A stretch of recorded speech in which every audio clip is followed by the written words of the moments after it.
This episode of the Concussion Nerds podcast touches on hard topics of brain injury and CTE and concussion. Please note there is discussion in this episode of suicide and of mass shootings related to CTE. If this is a topic that is hard for you to listen to, or that is not the place that you want to hear right now, please, you might want to refrain from listening to this week's episode and join us again next week. Thank you for being here. Thank you for understanding, and we'll see you soon. Hello, friends, and welcome back to another episode of the Concussion Nerds podcast. And today we have a special guest. Y'all know how much I love story. And I think when we hear individual stories, whether it be clinicians whose passion behind what they do, or individuals on a healing journey who've had their own experiences and have turned that into a purpose or have shifted through it and had awareness that they want to share with others, sometimes story and hearing someone else's journey can be one of the most powerful seeds or fuels for your own recovery. And so today I'm really excited to introduce you to Will Person. Will, welcome. Thank you. I appreciate you having me. Thank you so much. Will reached out to me, or it's more like your team reached out to me to share a little bit of his story. And I was moved, and it spoke to so much of what is close and dear to my heart in that piece of we need better awareness, we need better education, because the world does not understand the long-term impact injuries like repetitive concussions or repetitive subconcussive blows can have on people's lives. And Will is a former U.S. Olympic bobsledder. I probably said that wrong. No, close enough, close enough. Wonderful, thank you. And Will, how long did you do the sport? Well, I raced for 9 years. Okay. 9 years. So like from around 98, 99-ish till 2007. Okay. Yeah. And I was saying to Will, I'm like, I feel like I don't know a single kid that goes, I'm going to be a bobsled champion. However, do you know what? The only thing, and when I think about it, the only movie I think around bobsled, remember Cool Runnings? Did you ever watch? Right? Yeah. Maybe because of Cool. It's for those of you that are not in your 40s, you're not going to know what movie we're talking about. But Cool Runnings was about the Jamaican bobsled team. And I remember like after that movie being like, this is so cool. But beyond that, like I didn't even know what bobsled was as a kid. So Will, we're going to talk about where your mission and stuff comes into play, but I would love to just start with how did you get into bobsled? Well, actually, the truth is I got in the same way everybody else did. We kind of got tricked. You know, like people, they don't tell you everything. Like when it was like around 98, 99, I was actually doing football movies. Do you know like Jerry Maguire, Any Given Sunday? Oh, have you heard of those? Yeah. Well, I was the guy who had the, matter of fact, I just pulled some pictures out the other day, but I'm the guy who they put the uniform on and then made Cuba Gooding Jr. look like an athlete, you know? Got it. Okay. So they just wanted athletes that look really good on camera. That was me. That was my job. Okay. You were the stand-in athlete for the actor who wasn't the athlete. No, I was actually the one who did anything that looks athletic on the field. Yeah. So so not quite a stand-in. He actually had stand-ins. And that poor guy, ooh, boy, he took some licks. But yeah, that's a whole nother story. But Okay. So you were doing this. Take me to that link to bobsled. Well, this is how I got to bobsledding. I was training at BYU, Brigham Young University. I was running track at the time. And my track career I was getting to the end of it. I had just finished working on the second movie. And I felt like I didn't want to do it anymore. My passion was mental health. So while I was on the set of Any Given Sunday, I asked myself, what am I doing here? Like, you know, I was like, I want to help kids. That's what I want to do. So I went to the store, I bought a computer, and I wrote this program. So I wrote the first ever independent living transitional housing program for youth. And it was so new that the state opened it as a pilot program.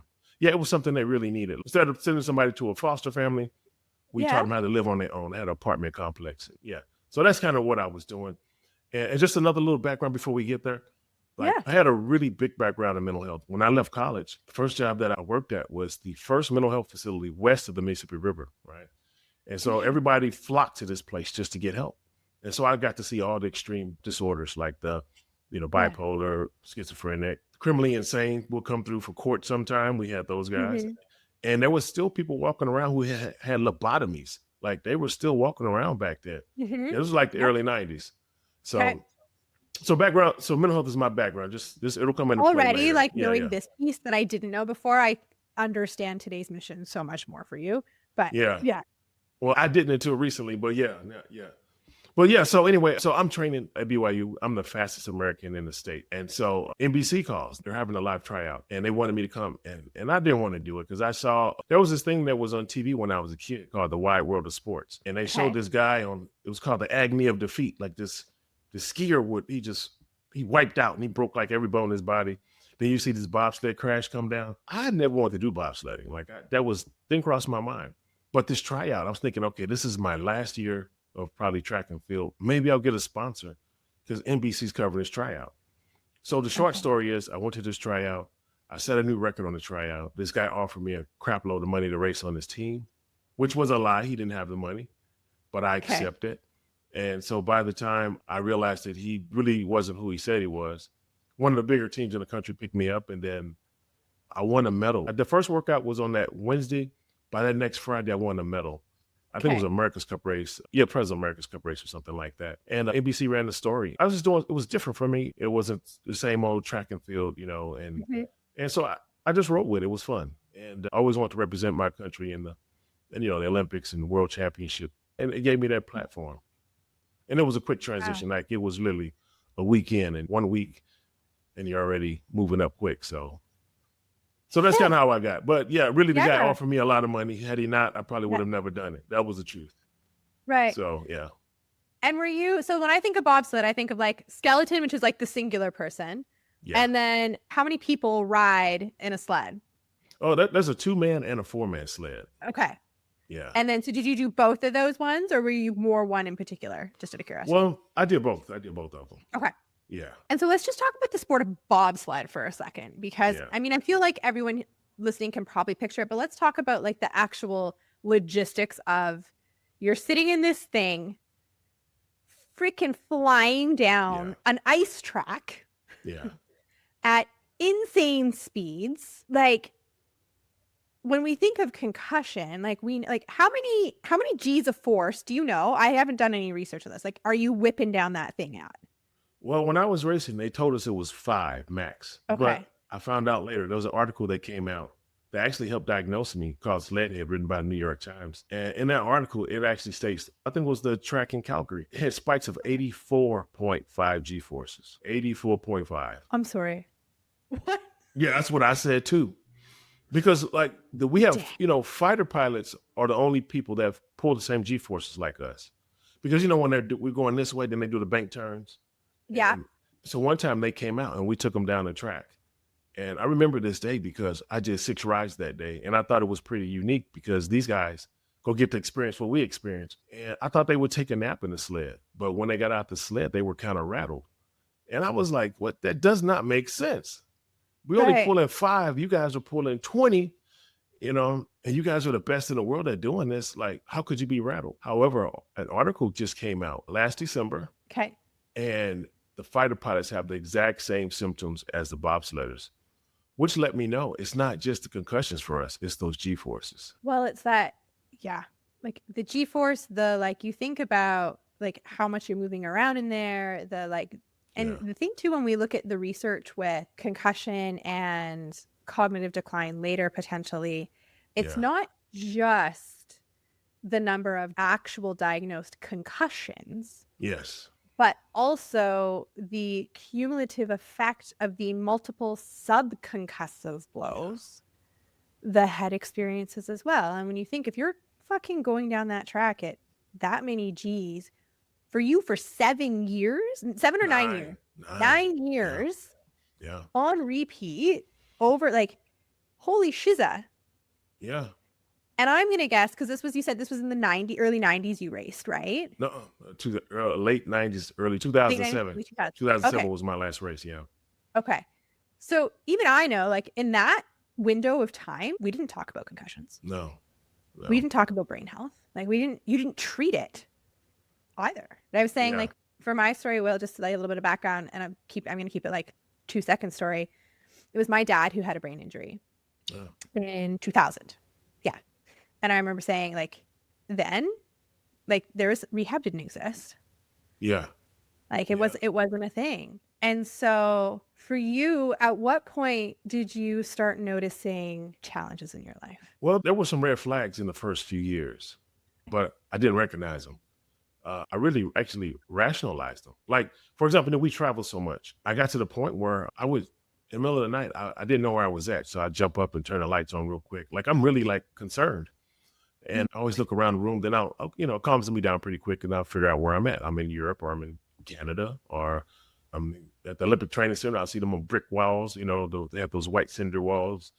And so, like, yeah, but I rationalized. I was like, you know what? I'm representing my country. I'm in a new country every 7, 8 days. Like, I don't know where I'm at because, like, I travel so much. It's a beautiful Right. life. And one of the things that stuck out was when I left the sport. My last race, I was 36. It was my last race. It was the U.S. like national championship, which we won. My team won. Yay. So yeah, yeah. But anyway, no. And so I mean, it was 2007. Yeah. So when I moved and I left the sport, people would ask me, "How old are you?" And I automatically say 28. And I'm walking away, and I'm like, "Wait a minute, I'm not 28." So I'm doing the math. I think I'm 38 Yeah. or I'm 40. This happened until I was in my mid 40s. I couldn't figure out why I didn't know how old I was. I always had to Okay. sit and do math. And one of the other things that stuck out, me and my buddies, that we hadn't seen each other in quite a while. So we got together to shoot some pool. I came in town and my buddy was looking. He's like, "Hey man, that's your ex-girlfriend over there." And I looked at her and I was like, "I don't know her." And he's like, "What?" I was like, I looked over and the next thing she ran over and she jumped in my arms and I caught her, man. And I was like, "What?" Like, I couldn't figure it out. It's like, and Right. as an athlete, we all could have a little bit of arrogance. We think all the ladies just love us. We're God's gift to women. So once again, I I rationalize love that that. you own that. I own that, man. I own I it. I love it. own it. I own it. Yeah. But yeah, I rationalized it. I was like, oh, Right. I'm an athlete. I'm a strong guy. That's why they jumped in my arms. But no, I was not recognizing familiar faces. And I kept that secret. This was going on a long time. And actually, it was a Canadian athlete who helped me, Christina Smith. She had a video out. And I had just confessed to my best friend and my lawyer. I said, guys, listen, I've been keeping it secret. I said, I don't recognize people. Like, I know they know me and I know them, but I just don't recognize them. That's why I always go, I got a thing that have set up in my head. It's like, how are you?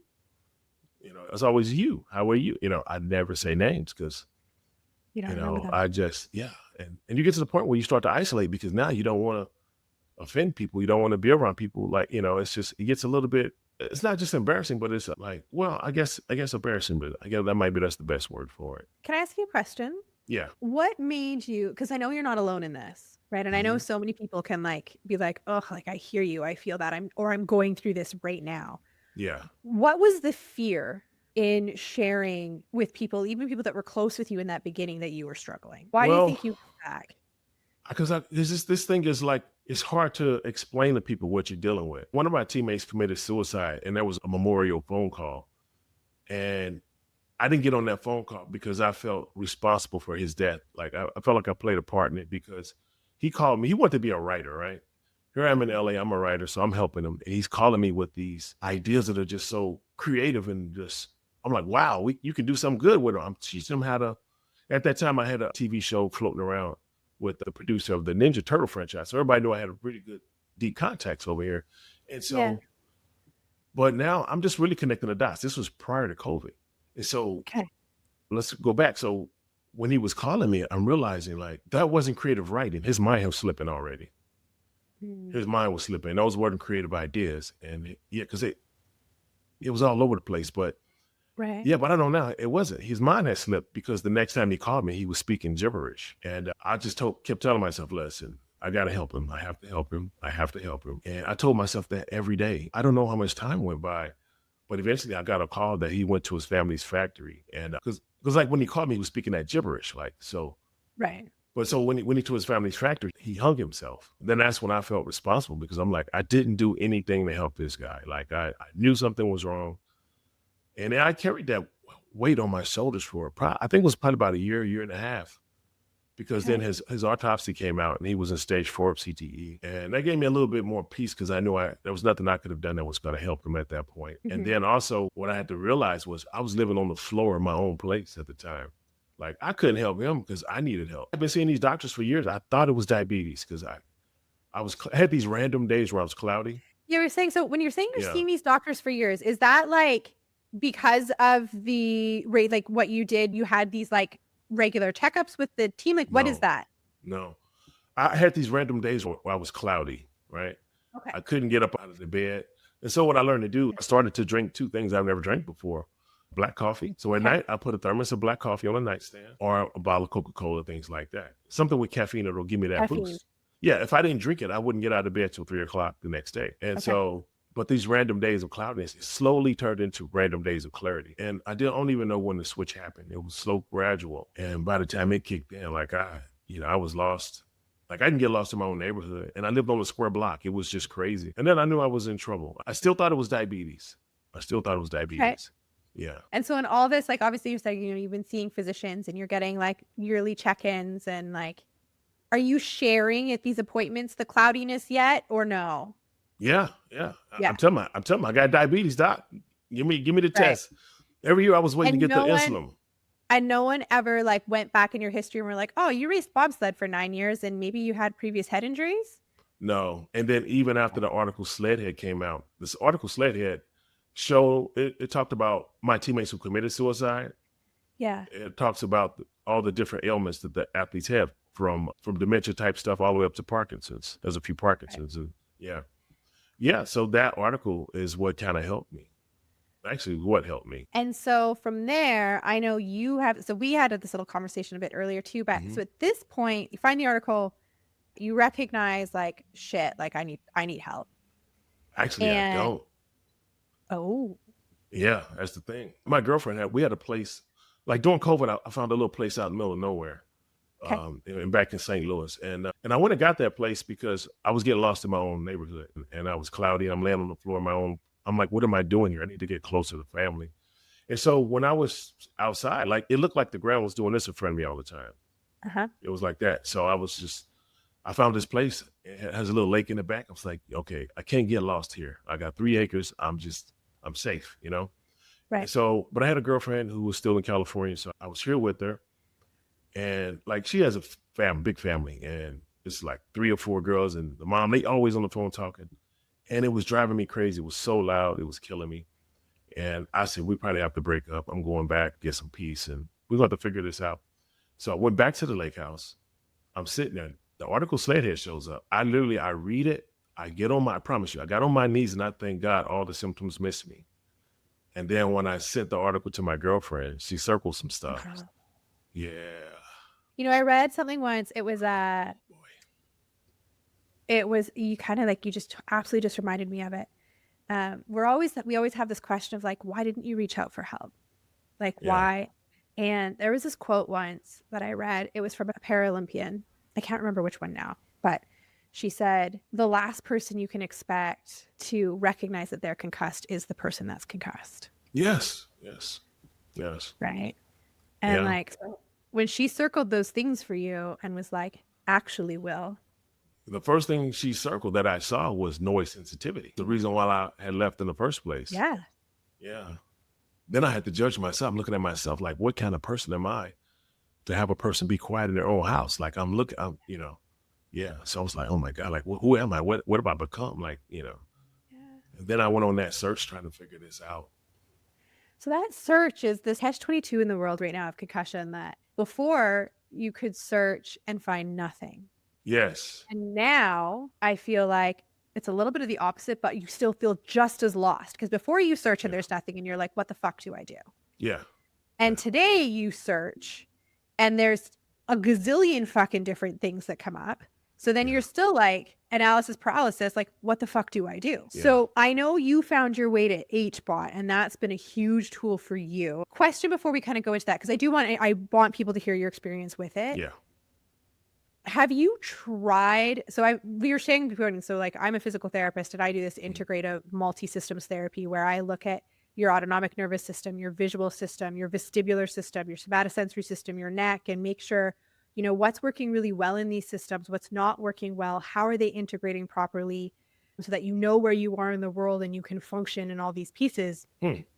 Yeah. And then I couple that with things like photobiomodulation, laser therapy. I'll refer I can't do HBOT because of my license, but I'll refer people to HBOT because when you can enrich the blood in the brain with oxygen while we now do these things to retrain neural pathways, the Yeah. outcomes are even better. Yeah. And so I guess my question to you before we dive into your HBOT, which I love that you've had an amazing experience with it, is have you ever, or were you able to find, or have you also embarked on a path of therapy with someone like me and with what I do? No, Or is what I'm absolutely saying not. right now, like, that's fucking new to me? Yeah, you're an anomaly here in America. That's not like I literally, man, I look high and I look low. I Yeah. went to my doctors, I went to my lawyers, I went to the Olympic team, nothing. Yeah. Yeah. Well, I can say, obviously, we can chat about you coming to hang out with me. But I can also give you some names of some colleagues in the United States who do similar things to me, Yeah. for Well, sure. this thing was also about finding answers. I figured like once I Yeah. filed a case, everybody's going to So start let's talk talking about and that. we know. Yeah. So let's talk about, so you found HBOT. Hmm. So hyperbaric oxygen therapy, for those that don't know what the term HBOT means. Yeah. And so let's talk about like your experience with that. Yeah. Like, please share, because I think what this is all about too is sharing that journey and that experiences that you've had. Yeah. What happened is Joe Namath, you know who Joe Namath is? I don't. Okay. He's like one of the most famous NFL football players ever. It goes back to the Oh, 60s. But he was a guy on the sidelines with a mink coat on back. And this is in the 60s. Like he was a real flamboyant guy. okay. So one day I was just trying to do some research. Like one thing about this condition, like you get to the point where you don't remember what you read. You can read and not process it. You can't do numbers like the simple things that you always do. You take for granted. I just couldn't do them anymore. But one day I was checking, and Joe Namath had some videos. In the videos, he said he used HBOT to reverse his CTE symptoms, but he Okay. never said what his symptoms were. He didn't say how it helped. No details. No details. Right. I just found the video. I made a video at my first one, and it's so dark. It was like, this is my last attempt at anything. There's nothing else. So I didn't even think it was going to work. Okay. And so Okay. I'm in this thing for an hour, and then when I get out, see, my glasses are a little bit tinted because I'm light sensitive, sensitivity stuff. So when I get out the chamber, I go to put these on, and then I take them. Like everything's so bright, and beautiful, and colorful. And so I keep playing with my glasses, and then the salesman comes over. He's like, "What's wrong?" And I was like, "I don't know. I don't think I need my glasses." And he's like, "Oh, you're one of those." And I'm thinking, okay, he's gonna try to sell me the machine right here. But he's right. Some people get immediate relief, is what I do. And some people need like 40 to 50 sessions within like 30 days, they say. But I got immediate relief. And man, I didn't hardly recognize this place. It was so pretty here. And so, but it took my cloudiness away for 6 days. Well, you guys are more clinical. I probably should give you the real details. I got out of the chamber. Everything's beautiful. I go home. I fall asleep on the couch. I don't know what time it is, maybe 7 o'clock. I wake up around 9 o'clock with this migraine. Mhm. You have them all the time. You never know when they're gonna come. They just part of the deal. And so this migraine kicked in, but I also had an erection with it. And I was thinking, first of all, when that migraine kicked in, like I'm thinking, okay, I did damage. Like, why did I get in that chamber? Mhm. Did I mess up here? I wasn't sure. But then with the fact that I had a erection with that, it didn't. I was like, wait a minute, something is happening. I don't know what it Right. is because them two just don't belong together. And so I go back and get in the bed, and I wake up in the morning at about 8 o'clock. Migraine is almost gone. That erection is still there. And I'm like, wow, this is like 11 hours. Like, what? And so, yeah, but over the next few hours, my cloudiness left. And I had 6 days of clarity, man. I was just like, wow, what is After this? one session. One session. And they let me come back at the Wow. end of the next week. Then I had 9 days of clarity. But for me, it'll Wow. wear off after a while. Like if I don't Yeah. keep the maintenance up on it. But some people get that permanent relief, and I'm just thinking, like, why not me? That's what my original thing was. And yeah, Thank you for sharing that. And I think it's the beautiful thing when we look at concussion, and I think why I'm so passionate about it too is, yeah, I do what I do, mhm, right? And I'm one piece of a bigger puzzle, absolutely. right? And it's this element of everyone's healing journeys are different. Everyone's coming into this space with a different brain, a different nervous system, a different body. And so we can't assume that everyone's going to respond the same or react the same or have the same injury, even Yeah, if it were the exact same mechanism at the exact same speed at the exact same position. yeah, Right. And so I think it's so important for us to have tools and a variety of tools that people can utilize to help in this healing process. I yeah, fall into that scope of a person that, in my profession, it's that we need to be evidence-based, And everything we need to do needs to be supported by the research. And there is more research coming out around HBOT right now, for sure. Oh, there's tons. Uh, I know that now. And yeah, but it's funny when you talk to certain people in my field that be like, the evidence doesn't support it enough yet for me to recommend it. Yeah. And I step back and I'm the person to say, you know what? I am an evidence-informed clinician. Yeah. Which means I absolutely value the evidence and what's there. And if there's evidence, like I better be doing what the evidence absolutely recommends. Yeah. And I care about what I see in my clinical experience. I care about the stories my patients are telling me. And I can learn from those things. And I can say to people, you know what? We're having cognitive challenges. We're doing this. Like, this might be a path you want to try. I make no guarantees. Yeah. It may or may not do the thing, but this has helped other people that I know that work with them. And I see more results, like I said, if we can couple that with some of what I do, that if you want, it's worth a shot. Yeah. And I think we're doing people a disservice when we don't recommend these other therapies that might not be gold standard, peer reviewed for the last 10 years yet. Yeah. But that there's newer evidence coming out to support it. And there's amazing client stories. And you are one of many client stories that I've heard with the health success of hyperbaric. I have one in the back room. I have one in the back room now. I love it. Absolutely. I don't have a choice though. Yeah. That's why like having these conversations are so important, because this is how we get the word out even more. Yeah. I was in dementia. There's no way around that. Like nobody can't tell them. Like, let me say this. When I lived in this one place, like my apartment was like a square block, right? Okay. I live right here in the middle of this one, right? Okay. So on certain days I felt cloudy. I didn't want to get behind the wheel of a car. I don't want to hurt anybody. So what I did is, the store is over here. So all I gotta do is go here, and go to the store. Now some days I ask myself, what if I go this way? Right. What's over there? I couldn't figure it out. I'd be in my apartment having a little meltdown. I was like, what is over there? I got to know what's over there. It's the same thing, stupid. You just went the other way, But that's how bad this thing is. Like once it gets to the memory and gets to that brain, and them side effects kick in, you can't explain to people what's going on. Because usually you tell, I'm sorry. No, I tell people, like in my 30s, I was like, man, I'm forgetting stuff. And I was telling people. And if you tell people who your elders or your mentors, they're probably in their 50s, 60s, and 70s already. And they're saying the same, I do the same thing. So everybody, they really will help you normalize what you're going through, even though you know something's wrong.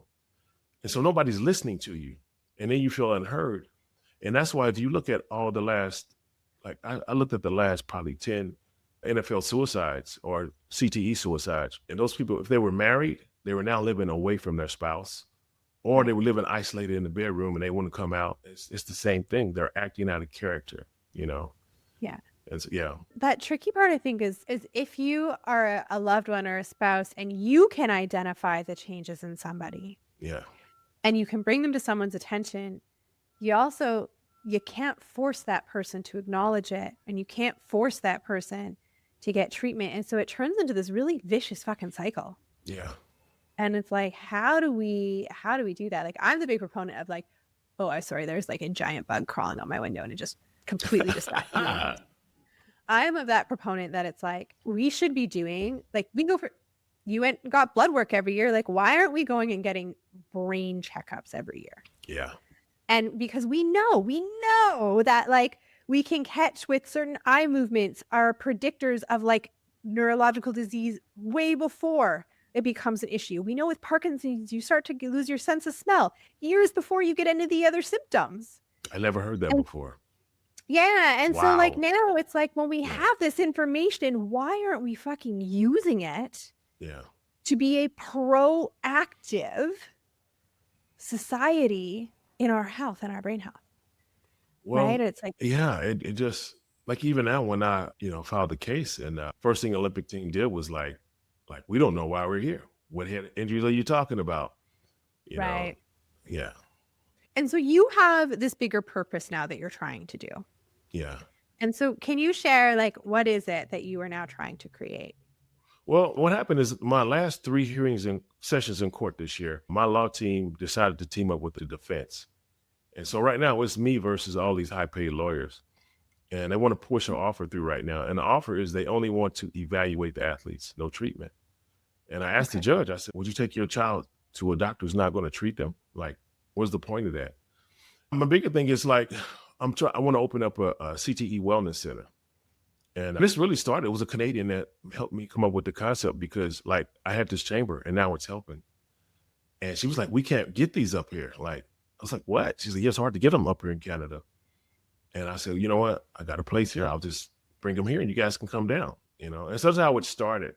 I wanted to help the other athletes struggling with these symptoms because it just, Right. it woke me up. It got me up off that floor. I can talk like 3 years ago, we couldn't have this conversation. I couldn't talk very well, you know? And so now what I want to do is open up a bigger place. And I want to treat the athletes and our veterans for free because our veterans also dealing with this stuff. Yeah. And yeah, it's really that simple. I'm going to offer the same treatment that I received, but I want to bring in some more, like neurologists and things like that. Yeah.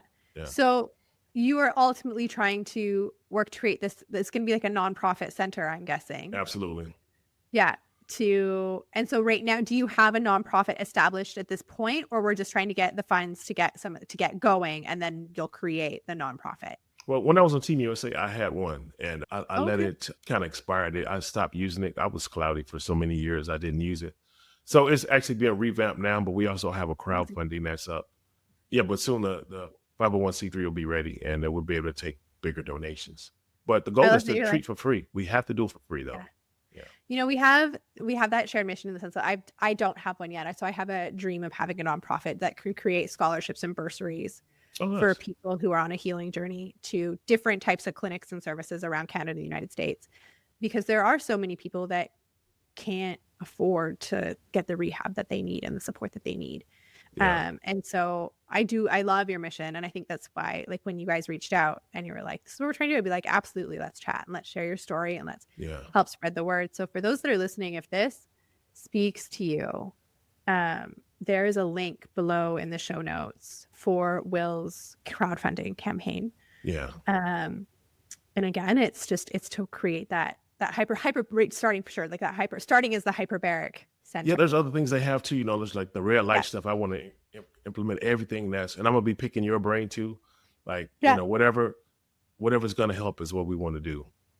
Yeah. Yeah. No, I love that. I think it's so important for people to recognize too, CTE is a scary term, Yeah. right? Like, people hear the word CTE right now and it's like, it's a death sentence. And we know right now too, CTE, the actual CTE diagnosis comes postmortem. Yes. When we can do the autopsy, right? Yeah. But through so much of the research that's happening out of Boston and that group is we start to learn the precursors and some of those symptoms that could be indicative of potentially having that CTE diagnosis. But I want people to recognize you can still take care of yourself. Yes. Right? And there's things we can do to help the brain and to help it heal and to help you live a more full life. The big thing is helping people have that. And that's part of what you're doing, Will, is have that awareness that there is something you can do. You know what? Every athlete that I spoke to, it was the same thing. I shared that letter with them. And we haven't spoken in many years probably. And everybody I shared the letter with, they all said the same thing. Oh no, the symptoms didn't get me, just like I did. And then since we hadn't talked in a while, we just keep catching up. 30 minutes later, they're now telling me bizarre stories. And I'm like, wait a minute, buddy. I want you to take that letter and share it with your loved ones. And if you feel the need to call me back about something, feel free. And every single time my phone was going, ring. Oh, we can't see it in ourselves. This is a loved one thing. Only your loved one's going to save you. Like, one of the things that helped save me is my sister wanted some cabinets in her house, and it was COVID. So there was nothing going on. Hollywood was locked down. So I went back to St. Louis and I talked to my dad's a general contractor. He said, okay, meet me at the store in the morning. I'll call you. So I automatically, because of CTE and brain stuff, like I didn't know what it was at that time. But I started creating systems for myself to keep me out of trouble. Like, keep your wallet in the same place, keep your keys in the same place, keep a list of things, So I took my wallet, I put it in the car. It's in the garage. I said, okay. In the morning, I can just get up and roll. So when the morning comes, my dad calls me. I'm ready. I said, okay. I go to the car. My wallet is not in the car. It's like, put it in there last night. So I go back, I check my room, it's not there. I go back to the car, it's not there. I asked my sister, you see my wallet? She said, nope. I asked my nephew, nope, nobody's seen it. So now my dad called, it's probably 40 minutes later. And now he's like, he realized I'm still haven't left the house yet, and he's at the store, and he's not Right. happy. He is not happy at all. And so my dad's a minister too. So, you know, when he get on that soapbox, boy, he's on it. So, boy, he was letting me have it. And I was like, Dad, I don't know, man. I put my wallet in the car, and I'm talking to him as I'm walking to the car. And I said, I put it in the car right here. And when I did that, it was right there where I put it the night before. Right. But for the first time, my family saw it. You know, now they know something's wrong. Now they know he's not just making up this stuff. He's not exaggerating. There's something wrong with my son. And that's what really helped save me. Like, without that happening, my chamber would have never showed up when it did. Like, I was toast, man. My family stepped up. And so that's the same reason why I'm trying to do the same thing for free. Like, it's so expensive. Like, how about, to do it in LA, it's $200 an hour. Right. You know, you need 60 of them in 30 days. Like, most of us can't afford that. Like me, I'm not a counselor anymore. I can't do that work. I process too slow. Yeah. So anyway, this is a loved one thing. Only the loved ones. And I have a TikTok channel dedicated to just teaching people how to live with this thing. Okay. We'll try really, that below too. Yeah, it's called One Man with a Chamber. It's really geared to just helping loved ones. Because people who's compromised like me, we're not gonna understand what we're looking at. Yeah. Until we understand what we're dealing with. Yeah. Yeah. Well, thank you for being here and for sharing. And I know you have, you're trying to make change in the sport world too. And again, bring forward that awareness and that education so people can make a more informed choice when they're choosing to engage in an activity or in a sport. And, taking your own journey and the clarity you have got through hyperbaric for yourself, knowing that you're still on your own, you still have your own struggles for sure. Yeah. But being able and taking that and the pain of losing those teammates that are close to you, and turning that into purpose and turning that into mission to help others. Thank you for doing that. I and for appreciate it. continuing to be another voice in this space. Did you see the CTE suicide guy? The suicide note? I haven't, no. There was a guy, it was about a month and a half ago. He went to go shoot up the NFL office. He felt he had CTE. It was in New York. He left a note. Come to find out, he was right. He had it. And the crazy part is my phone and my social media was going crazy. So I made a video. I'm wearing a Team USA clothes when I make this video. And I tell people, guys, I know we're seeing our athletes do this. It's alarming. But I tell them, I say, guys, this is not the population I'm really as concerned about. It's our military. They got the same condition. Like for an athlete, when you're going through this, even though they are murdering people, they're not murdering people at a high rate, which is crazy to say, but they're still murdering people, or they're killing themselves. But the military, like your brain, like for me, my brain was stuck on a loop for a long time, saying it was like, it's time to end this. It's time to take the life. It's, get out of here. It's that time. And if I wasn't a counselor, I probably would have acted on it, and all those things I taught hundreds of people saved my own life. But the thing with the, oh my God, I'm doing it again here. So I put the video out. I said, God, there's going to be a wave of military mass shootings. We have to get ahead of this. So this was the day before one of my court hearings. So I made the video. It's out there. You can see it. And you can quote me. I said all those things. The next day, I spoke to the judge about it. On the courthouse steps, I made the same thing about our military. They need help. The following week, we had a military mass shooter go up to Montana, shut up the bar, hide in the woods for a week. They finally found him. Then the following week, there was a military guy went on the base, and he shot up I don't know which branch of the military, but he shot up the base. And then 2 Sundays ago, one of our veterans went up to a church in Minnesota. And he burned up one part of the building, and he went to the other side and started shooting. So when they stopped him, they were still like 4 or 5 people missing, which they probably burned in the fire. But, the military brain, they're now the best trained killers in the world. And when you get stuck on that loop, I know how it tormented me. Like, in this life, it's time to go. It's time to go. Right. Theirs are probably saying kill. Must be saying kill. Okay, who's the enemy now? So they're home with us, so it makes it us. So this is some things that we have to get ahead of. That's terrifying. Yeah. That's all the last. I mean, and I definitely have. I have colleagues who work specifically with military and veterans, and but same thing. It's that we need that awareness, and we need that education, and we need those resources to to better support. Yeah, and all their families said the same thing. They went for mental health and they were denied. Like, Yeah. we can't keep doing that. Yeah. Yeah. Ugh. I think we could probably talk about this topic for ever. Oh yeah. But I'm going to wrap this up. Will, thank you so much for being here, for sharing your story, for sharing your passion, for honestly a huge amount of awareness on this episode of the horrors that can take place in this, because I don't talk about to that detail very often. So for those that are interested in connecting with Will, all his links are below. His TikTok channel is below. His crowdfunding is below for the center you're trying to create. And just remember, I'm doing this for free, guys. And trust me, I just told you I was in dementia. I came out of it. There's studies behind this stuff. I didn't do it because of the study. And so my place is going to be free. It's probably going to come back and save your loved one's life. Yeah. All right, friends. Until next week, have a wonderful day.